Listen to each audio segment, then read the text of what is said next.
All right, this is our Fundies Plus game number 1, stage A. We're going to be looking at getting to collar ties from an open position. So both of our goals are to come to a collar tie and to hold this for as long as possible.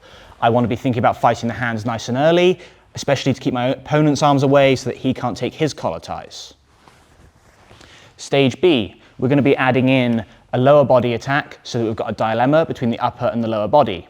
If I'm going for his upper body, Dom can posture up and keep his head away, which will expose the knees. So my goal is to either tap the knees or to take a collar tie and hold it for as long as possible, focusing on playing this dilemma so that I can either go high and open up the legs, or I can go low, and as Dom sprawls away, I can come to the collar tie. Stage C, what we're going to be looking at. Stage C. You said C. Yeah, that's what he's meant to say. ABC. Game 1, ABC. Stage C, we're going to be adding in, making our connections from here. So my objective is to either get to a front headlock or to pick up a single leg and stop Dom doing the same.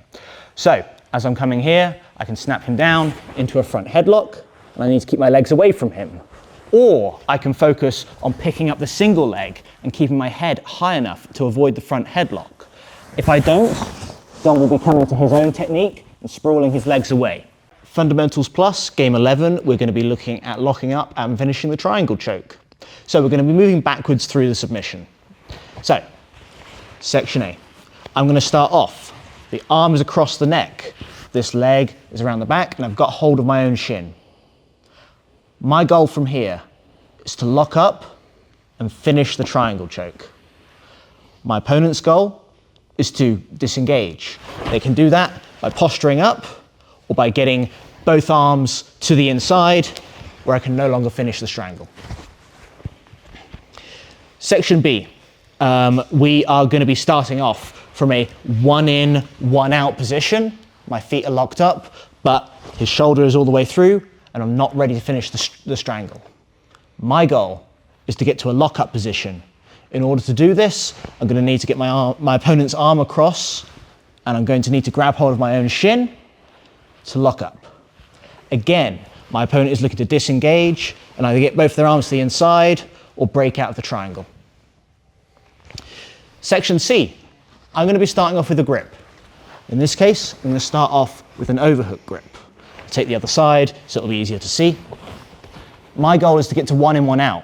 I need to get past this arm. I can either go through the middle to get to 1 in, 1 out, or I can go around the outside to get to 1 in, 1 out. In this game, my opponent is trying to remove their underhook so they're no longer in danger. In section D, we're going to be getting them into the overhook position and holding them there.